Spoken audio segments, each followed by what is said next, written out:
Okay, so in this video, what I'm going to do is cover the alarm integration between the Schweitzer SEL 2595, which is a DTT teleprotection module, going over XTran MPLS-TP network, and I'll specifically cover the alarm. So as you can see here from the lamp test.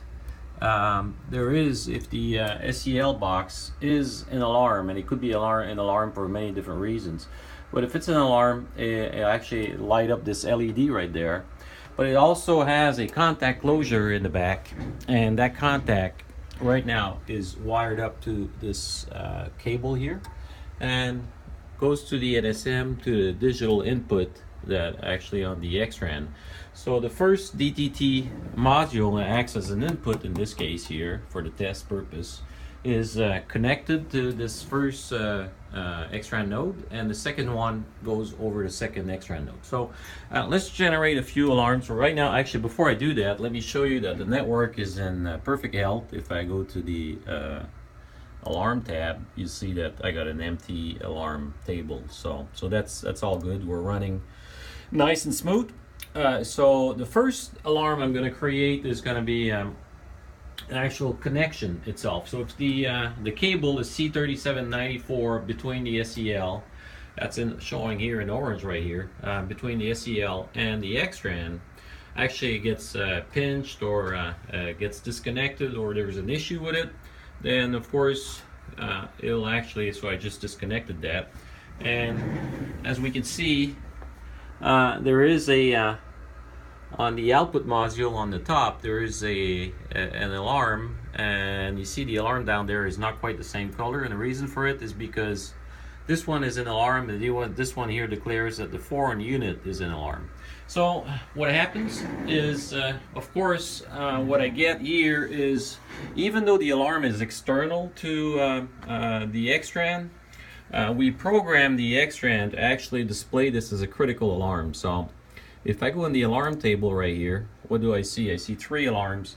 The first two being critical, and they indicate a SEL 2595 DTT alarm in module node number 1 and node number 2. If I go down there to the description, it'll say, actually I should go to the description of the first one. Hang on a second. All right, so let me select the first one, and what does it say? It says external SEL DTT module is an alarm. Verify C3794 connectivity and SEL 2595 control switch settings, because it could be a bad setting on the SEL DTT module.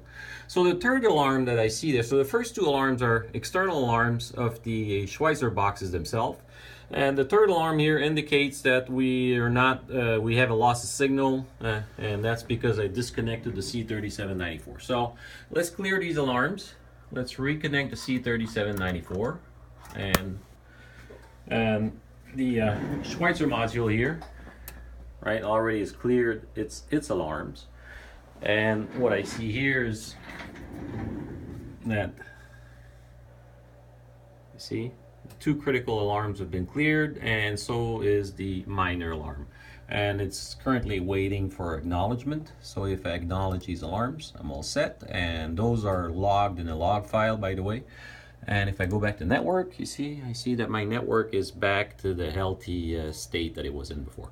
All right, so now let's create another alarm that is not related with XTran, and I'm going to do this. The DTT module has a transmit address and a receive address, and the intent of that is you're supposed to set these modules with different address, and it has a addressing scheme right here. If the address is a mismatch, then what it'll do is it'll declare an alarm and it won't trip. So this way, if you crisscross your connection, so let me change the address here, and what that does is obviously it creates alarms right here, but you know what, the XTran C3794 is still active.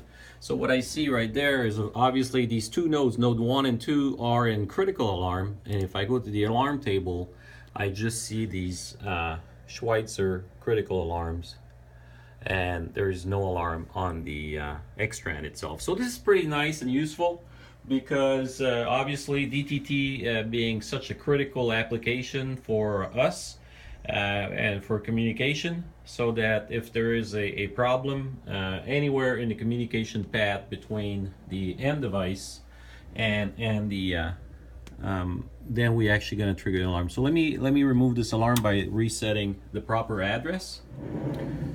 So it's cleared right here, and we're back up and running. As you can see, here's the count. So we've lost a number of trips. So we injected so far 33 trips, received 19, and this is normal because we were not transmitting to the far end while we were in alarm. And these alarms have cleared. And let me get rid of that, acknowledge, and let's get back to network, and we're all up and green again. All right, thank you for watching.